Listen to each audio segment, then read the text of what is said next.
राधे राधे मित्रों, श्री कृष्ण चरणों में प्रार्थना है कि जो भी इस वाणी को सुने उसके जीवन से दुख और चिंता दूर हो जाए। इस दिव्य संदेश को प्रेम से लाइक, शेयर करें और चैनल आंतरिक ज्ञान को सब्सक्राइब करें और कमेंट में जय श्री राधे कृष्ण लिख दो, ताकि श्री कृष्ण की कृपा आपके घर में सदा बनी रहेंगे और जिनकी नज़रों में आप बुरे हैं उनकी नज़रों में अच्छा बनना बेकार है, क्योंकि आप खुद को बदल सकते हैं लेकिन उनके नज़रिए को नहीं। सभी तूफान आपके जीवन को अस्त व्यस्त करने नहीं आते, कभी कभी आपका रास्ता साफ करने भी आते हैं। जिंदगी बहुत आसान हो जाती है जब परखने वाले नहीं समझने वाले मिल जाते हैं। कोई मेरा बुरा करे तो यह कर्म उसका, मैं किसी का बुरा ना करूं, यह धर्म मेरा मूर्खों से बहस ना करे। अगर कोई कहता है कि हाथी उड़ता है तो आप जवाब दें कि हाँ, आप सही कह रहे हैं। खुद से दोस्ती हुई तो पता चला कि मुझसे बेहतर मुझे कोई नहीं जानता। जिंदगी में एक बात हमेशा याद रखना, जहां संघर्ष नहीं होता वहां सफलता भी नहीं होती। किसी को अपना दर्द मत बताना, क्योंकि लोग सामने सुनकर पीठ पीछे मजाक बनाते हैं। भाई भाई का रिश्ता भगवान ने विपत्ति बांटने के लिए बनाया था, लेकिन अफसोस आज यह सिर्फ संपत्ति बांटने तक ही सीमित हो गया है।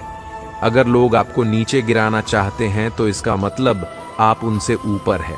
पैसा एक ही भाषा बोलता है। अगर तुमने आज मुझे बचा लिया तो कल मैं तुम्हें बचा लूंगा। पैसा फिर कहता है, भले मैं ऊपर साथ नहीं जाऊंगा, पर जब तक मैं नीचे हूं तुम्हें ऊपर लेकर जाऊंगा। दुनिया का सबसे गरीब इंसान वह है जिसके अंदर हिम्मत ही नहीं है। जिंदगी जीनी है तो तकलीफ तो होगी ही, वरना मरने के बाद तो जलने का भी एहसास नहीं होता। जिसे अकेले में रोकर चुप होना और अपना दर्द छुपाना आता है, वो इंसान आज की दुनिया में सबसे ताकतवर होता है। कौन काबिल है और कौन नहीं, यह तो सिर्फ वक्त ही बताता है। जिंदगी के 3 उसूल बना लो, उससे जरूर माफी मांगो। जिसे तुम चाहते हो उसे कभी मत छोड़ो, जो तुम्हें चाहता हो उससे कभी कुछ मत छुपाओ। जो तुम पर भरोसा करता हो, जिस इंसान को सच बोलने की आदत होती है, लोग सबसे ज्यादा गलत उसी को मानते हैं। लोग अगर बदलते हैं तो बदल जाने दो, सब पीछे आएंगे। बस अच्छा वक्त आने दो। ऐसे लोगों से सदा बच के रहना जिनके दिलों में भी दिमाग होता है।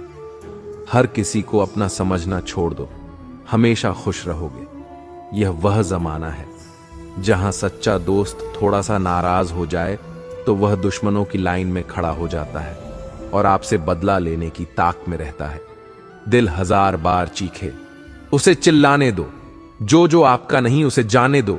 जिंदगी के 4 नियम: पैसा कमाओ, परिवार को खुश रखो, अपनी जिंदगी में आनंद करो और अपने काम से काम रखो। अपनी वाणी को वीणा बनाए, बाण ना बनाए, क्योंकि वीणा बनेगी तो जीवन में संगीत होगा, अगर बाण बनेगी तो जीवन में महाभारत होगी। जिन रिश्तों में आपको अहमियत तक नहीं दी जाती, उन रिश्तों में आप खुद को ही लुटा देते हो। अक्सर उन्हीं लोगों के दिल टूटते हैं जो हमेशा दूसरों का दिल रखने की कोशिश करते हैं। इस दुनिया में जो इंसान दर्द छुपाना सीख गया, वो सच में जीना सीख गया। जिनका दिल बड़ा होता है उनको दर्द भी बड़े ही मिलते हैं। वक्त अगर एक सा रहता तो फिर अपनों की पहचान कैसे होती। आप कभी यह मत सोचो कि आप अकेले हो, बल्कि यह सोचो कि आप अकेले ही काफी हो। सब्र की एक बात बहुत अच्छी होती है, जब वो आ जाता है तो फिर किसी चीज की इच्छा नहीं रहती। अच्छे लोग खुशियां दे जाते हैं और बुरे लोग सबक। शांत रहे, तेरा वक्त भी आएगा। शांत रहकर लक्ष्य पर ध्यान दे, तू एक दिन जरूर मुस्कुराएगा। ना हक दो किसी को इतना कि आपको तकलीफ हो जाए, और ना वक्त दो इतना कि किसी को गुरूर हो जाए। करेले से कड़वे लोग कई बार मुसीबत में काम आ जाते हैं, और शक्कर से मीठे लोग वक्त पर अक्सर धोखा दे जाते हैं। जिन्हें आपके दर्द का एहसास ही ना हो, उनसे शिकायत करना बिल्कुल बेकार है। हर इंसान की 2 कहानियां होती हैं, एक वो जो सबको सुनाता है और दूसरा वह जो सबसे छुपाता है। मौन सबसे अच्छा जवाब है उस इंसान के लिए जो आपके शब्दों का मूल नहीं समझता है। जीवन में आप अपने आप को मजबूत बनाइए। दूसरों के भरोसे बैठे रहना आपको बर्बाद कर देगा। जिंदगी में चाहे आप 10 बार फेल हो जाओ या 100 बार फेल हो जाओ, पर कसम खा लो कि अपनी जिंदगी में आम आदमी बनकर नहीं जीना है। प्रेम बहुत दुर्लभ है, उसे पकड़ कर रखो। क्रोध बहुत खराब है, उसे दबा कर रखो। डर बहुत भयानक है, उसका सामना करना सीखो। टेंशन, डिप्रेशन और बेचैनी इंसान को तभी होती है जब वह खुद के लिए कम और दूसरों के लिए ज्यादा सोचता है। सब्र करना दुनिया के सामने रोने से कहीं बेहतर है। जो व्यक्ति अपने पास होने वाली चीजों से संतुष्ट नहीं है, उसे भविष्य में मिलने वाली चीजों से भी कभी संतोष नहीं होगा। दूसरों को अगर अपनी जिंदगी में कीमती बनाओगे तो आप खुद उनकी जिंदगी में सस्ते हो जाओगे। खुश दिखने की जबरदस्ती में इंसान और भी ज्यादा उदास हो जाता है। विश्वास जीतने में तो पूरी जिंदगी लग जाती है, लेकिन उसे तोड़ने के लिए एक पल ही काफी होता है। मनुष्य अब व्यवहारिक नहीं बल्कि व्यावसायिक हो चुका है। रिश्ते सिर्फ उनसे ही मधुर हैं जिनसे लाभ अधिक है। अहंकार उसी को होता है जिसे बिना मेहनत के सब कुछ मिल जाता है। मेहनत से सुख प्राप्त करने वाला व्यक्ति दूसरों की मेहनत का भी सम्मान करता है। जिंदगी में कभी किसी को कम मत समझो। पूरी दुनिया को डुबाने वाला समंदर तेल की एक बूंद को नहीं डुबा सकता। रिश्ते उन्हीं से रखो जो समय आने पर सहयोग और प्यार दिखाए। औकात नहीं, जीवन में धोखा खाना भी बहुत जरूरी है, क्योंकि चलना माँ बाप सिखा देते हैं, लेकिन संभलना खुद ही सीखना पड़ता है। मोह खत्म होते ही खोने का भी डर निकल जाता है, चाहे दौलत हो, वस्तु हो, रिश्ता हो या जिंदगी। हर किसी को बदलने की कोशिश मत करो। जो बुरे हैं उन्हें बुरा ही रहने दो, बस खुद को उनसे अलग कर दो। आजकल के रिश्तों के लिए सबसे खतरनाक वह लोग हैं जो अपनों के खिलाफ कानों में जहर घोल हैं। बोलना तो 2 साल की उम्र में ही सीख जाते हैं, लेकिन बोलना क्या है यह सीखने में पूरा जीवन लग जाता है। उन्हें अपना समझने से क्या फायदा जिनके अंदर आपके लिए कोई अपनापन ही ना हो। नेकियां जमा करने में लग जाओ। दोस्त, दौलत साथ नहीं जाएगी। आजकल रिश्ते तो सूर्यमुखी के फूलों की तरह होते हैं, जिधर ज्यादा फायदा मिले उधर ही घूम जाते हैं।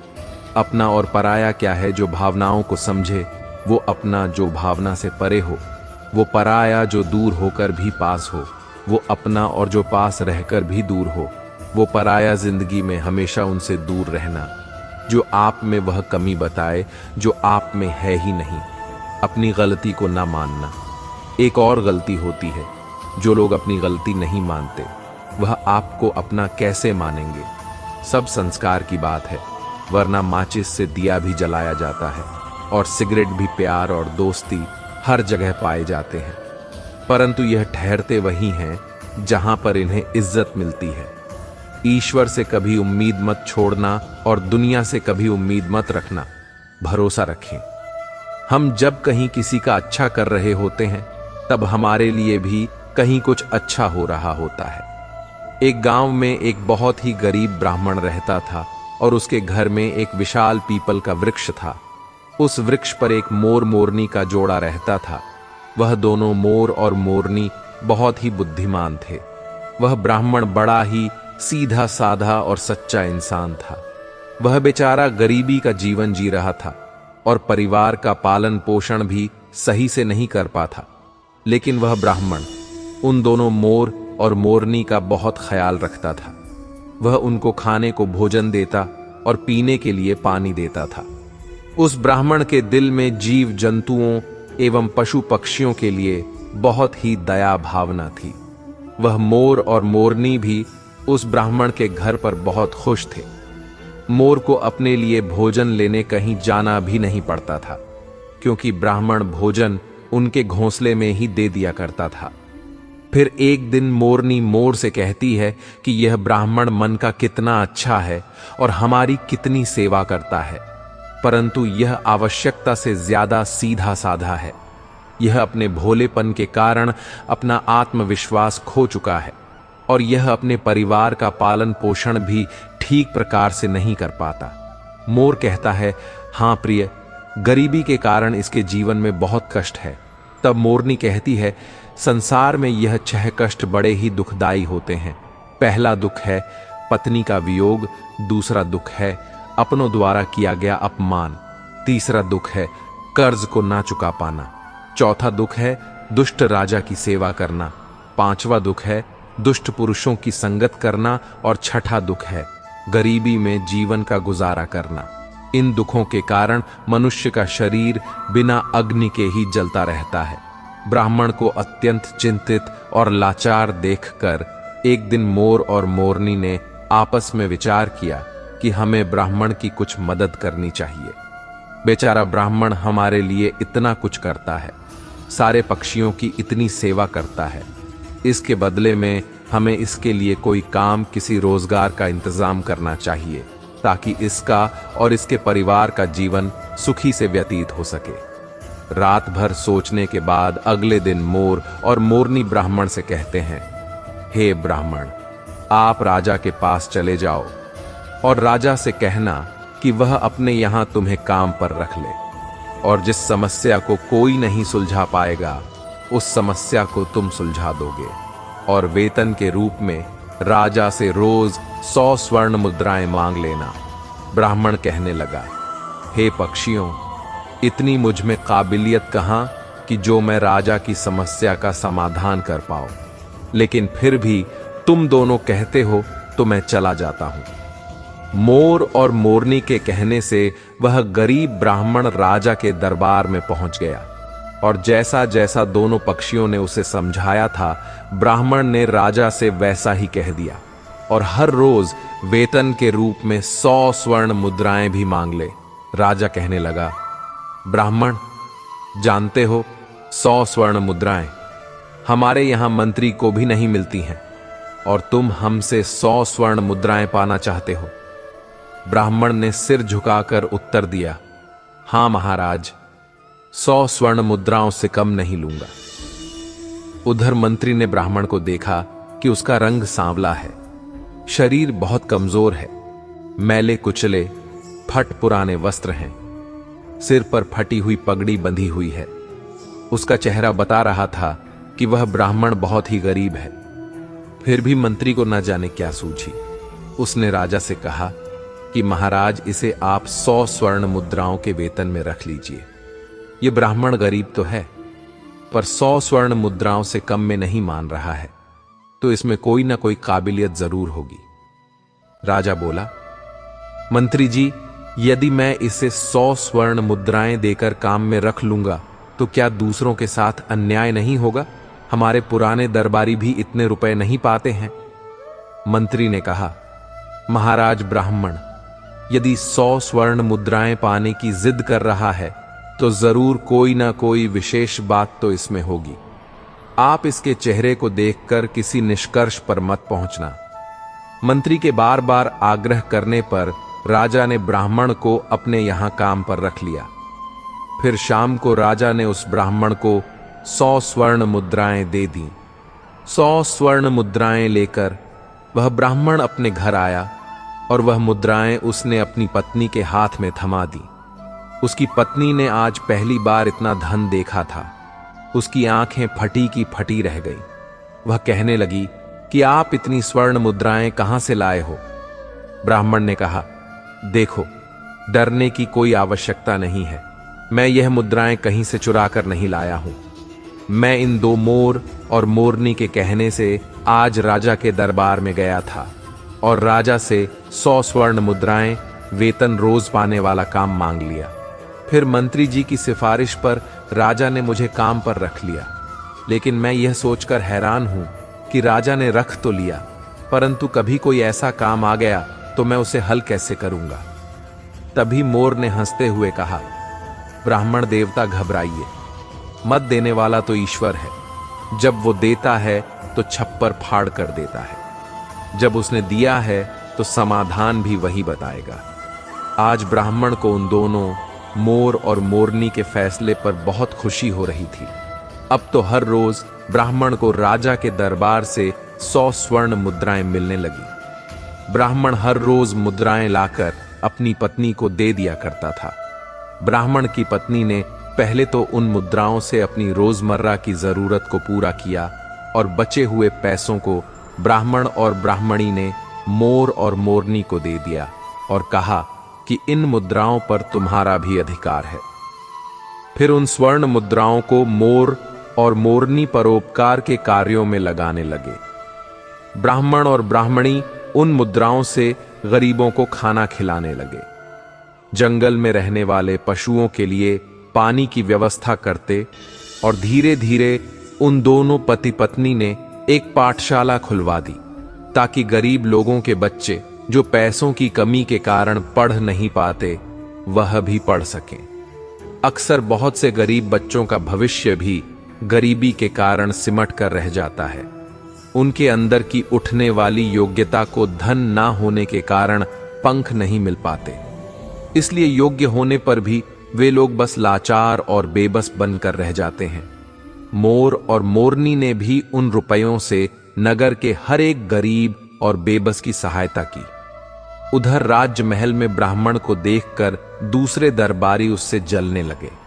वे हमेशा सोचते रहते थे कि मंत्री की मूर्खता के कारण यह ब्राह्मण रोज 100 स्वर्ण मुद्राएं ले जाता है और राजा साहब ने अभी तक इससे कोई 100 स्वर्ण मुद्राओं वाला काम भी नहीं करवाया। फिर एक दिन ऐसा हुआ, उस ब्राह्मण की परीक्षा का समय भी आ गया। राजा के दरबार में एक दूसरे देश के राजा का दूत आया। उसने कहा, महाराज, यदि आप हमारे 2 प्रश्नों का सही सही उत्तर देंगे तो हमारे राजा आपको हमारा आधा राज्य दे देंगे, नहीं तो आपको अपना आधा राज्य देना पड़ेगा, और यदि आपने उनके इस प्रस्ताव को ठुकराया तो वह आप पर आक्रमण कर देंगे। उस दूत की बात सुनकर राजा बड़ी चिंता में पड़ गया कि अगर दूसरे राजा की बात नहीं मानी तो व्यर्थ में ही रक्तपात होगा। फिर यह सोचकर राजा ने दूत से कहा कि तुम अपने राजा के दोनों प्रश्न हमें बताओ। इतना कहते ही दूत ने एक पालकी मंगवाई। उस पालकी में 3 मूर्तियां रखी हुई थीं।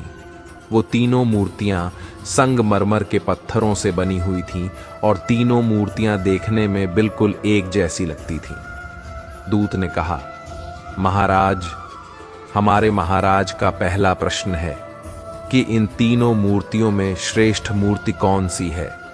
यह सुनकर राजा और समस्त दरबारी सोच में पड़ गए। यह मूर्तियां तो दिखने में एक जैसी ही हैं, फिर इनमें से कोई एक श्रेष्ठ सिद्ध कैसे हो सकेगी। राजा सहित राजा के सभी दरबारी उन मूर्तियों में अंतर सिद्ध नहीं कर सके। तभी अचानक मंत्री को याद आया कि हमने 100 स्वर्ण मुद्राएं वेतन वाले ब्राह्मण को किस लिए रखा है। फिर राजा ने तुरंत उस ब्राह्मण को बुलाया और उसे तीनों मूर्तियों में अंतर ढूंढकर श्रेष्ठ सिद्ध करने के लिए कहा। बेचारा भोला भाला ब्राह्मण मूर्तियों को देखकर आश्चर्य में पड़ गया कि इन तीनों मूर्तियों में अंतर कैसे पता किया जाए। यदि नहीं बता पाया तो राजा नौकरी से निकाल देगा। अब तो दरबार में ब्राह्मण से जलने वाले लोग भी सोचने लगे कि आज इस ब्राह्मण का खेल खत्म हो जाएगा। काफी देर मूर्तियों को गौर से देखने के बाद भी ब्राह्मण को कुछ समझ में नहीं आया, तो ब्राह्मण ने कहा, महाराज, इन मूर्तियों को एकांत कक्ष में रखवा दीजिए, तब तक मैं अपने घर होकर आता हूं। लौटकर मैं इन तीनों मूर्तियों का अंतर और इनमें से सबसे श्रेष्ठ मूर्ति कौन सी है यह मैं आपको जरूर बता दूंगा। इतना कहकर ब्राह्मण अपने घर को चला गया। उधर राजा ने उन मूर्तियों को एकांत कक्ष में रखवा दिया। ब्राह्मण सीधा अपने घर गया और पूरी बात मोर और मोरनी को बताई। यह बात सुनकर मोर ने कहा, ब्राह्मण देव, जब तीनों मूर्तियां दिखने में एक जैसी हैं तो अंतर जरूर उनके अंदर होगा। तुम एक काम करना, एक पतला सा तार उन मूर्तियों के कान में डालना। वह तार कहां निकलता है यह बात आकर मुझे बताना और मैं आपको उनका अंतर समझा दूंगा। ब्राह्मण तुरंत राजमहल में जाकर मूर्तियों के पास गया और एक पतला सा तार उनके कान में डालकर देखने लगा। पहली मूर्ति के कान में तार डाला तो वह तार दूसरे कान से बाहर निकल गया। फिर दूसरी मूर्ति के कान में तार डाला तो वह मुंह से बाहर निकल गया। फिर तीसरी मूर्ति के कान में तार डाला तो वह तार बाहर ही नहीं निकला। ब्राह्मण ने पूरी बात आकर मोर को बताई। तब मोर ने उसे समझाया कि पहली मूर्ति के कान के छेद आर पार है। इसका अर्थ है कि वह किसी भी बात को एक कान से सुनती है और दूसरे कान से निकाल देती है। दूसरी मूर्ति किसी भी गुप्त बात को कान से सुनकर मुंह से निकाल देती है और तीसरी मूर्ति गुप्त बातों को कान से सुनकर पेट में दबा कर रखती है। यही तीसरी मूर्ति उन तीनों में से श्रेष्ठ है जो मनुष्य सबकी सुनकर उसे अपने अंदर रखता है, उसे किसी से कहता नहीं और समय आने पर उन बातों को प्रयोग में लाता है। वही मनुष्य बुद्धिमान माना जाता है। मोर ने जैसा बताया, ब्राह्मण ने वैसा ही जाकर राजा को बता दिया और फिर दूसरे देश का राजा इस उत्तर से बहुत संतुष्ट हुआ। ब्राह्मण के जवाब से सभी दरबारी भी बहुत प्रसन्न हुए और ब्राह्मण की जय जयकार करने लगे। तभी उस दूत ने दूसरा प्रश्न रखा कि ऐसा कौन सा व्यक्ति है जो एक मरे हुए व्यक्ति के कारण जीवित रहता है, और ऐसा व्यक्ति कौन है जो जीवित रहने वाले व्यक्ति के कारण ही जीवित रहता है। ब्राह्मण प्रश्न सुनकर फिर भागकर मोर और मोरनी के पास गया और इस बार मोरनी ने बताया कि हे ब्राह्मण देवता, इसका उत्तर एक तो आप हैं यानी ब्राह्मण है और दूसरा व्यक्ति वैद्य है। जब व्यक्ति मर जाता है तो मरने वाले के अंतिम संस्कार से लेकर श्राद्ध कर्म तक के कार्य करके ही पंडित यानी ब्राह्मण दक्षिणा लेकर अपनी जीविका चलाता है और दूसरा व्यक्ति वैद्य, एक वैद्य मृत्यु की ओर जाने वाले बीमार लोगों को जीवित रखता है और उनसे कमाए हुए धन से अपना पेट भरता है। ब्राह्मण ने यही उत्तर जाकर राजा के सामने रख दिया। पूरे दरबार में ब्राह्मण की जय जयकार होने लगी। फिर शर्त के अनुसार राजा को आधा राज्य मिल गया। पूरे नगर में ब्राह्मण की इज्जत बढ़ गई। फिर एक दिन राजा ने सोचा कि ब्राह्मण प्रश्न सुनकर अपने घर क्यों जाता था। जरूर इसका कुछ कारण है। राजा के पूछने पर ब्राह्मण ने बताया कि उसके घर के बाहर एक पीपल का पेड़ है। उस पेड़ पर एक मोर और मोरनी का जोड़ा रहता है। वे दोनों पति पत्नी बहुत बुद्धिमान हैं। उनके कहने पर ही मैं आपके यहाँ नौकरी कर रहा हूँ और उन दोनों ने ही इन प्रश्नों के उत्तर मुझे बताए हैं। यह सुनकर राजा बहुत खुश हुआ। फिर राजा ने दोनों मोर और मोरनी को अपने महल में बुलाया और उनसे पूछा, तुमने यह ज्ञान कहां से प्राप्त किया है? तब दोनों पक्षियों ने मुस्कुराकर जवाब दिया, महाराज, हमने यह ज्ञान इसी ब्राह्मण से पाया है जिसके घर में हम रहते हैं। यह ब्राह्मण बहुत ही विद्वान है। इन्होंने शास्त्रों का बहुत अध्ययन किया है। जब यह ब्राह्मण शास्त्रों का अध्ययन करता था तो हम पेड़ पर बैठे बैठे सुनते थे। यह इन्हीं की कृपा का फल है। महाराज, यह ब्राह्मण बहुत ही सीधा साधा है। इनमें आत्मविश्वास की कमी थी। यह जीवन भर अपने सीधेपन से गरीबी का दुख भोगता रहा। इस बार इन्होंने हमारी सलाह मानी और यह सफल हो गए। राजा कहने लगा, हे पक्षियों, मुझे तुम पर बहुत गर्व है। तुमने एक लाचार ब्राह्मण का मान बढ़ाया है। साथ ही साथ तुमने इस राष्ट्र का नाम रोशन किया है। मांगो, तुम क्या मांगना चाहते हो? तब मोर कहता है, महाराज, मैं चाहता हूं कि हमारे नगर में सभी जीव जंतुओं का जीवन सुखमय हो और कोई भी पक्षी या कोई भी जानवर भूख प्यास के कारण ना मरे। मोरनी भी कहती है, महाराज, मैं चाहती हूं कि हमारे राज्य में बेटों की तरह ही बेटियां भी शिक्षा प्राप्त करें। कहते हैं, जहां नारी अज्ञानता के अंधकार में भटकती है, वहां पर कभी सुख शांति नहीं आ सकती। नारी अपनी संतान की गुरु होती है। यदि वह शिक्षित होगी तो उसकी संतान भी शिक्षित होगी। मोर और मोरनी के कहने पर राजा ने अपने राज्य में नारी शिक्षा और जीव जंतुओं की सेवा को बहुत अधिक बढ़ावा दिया।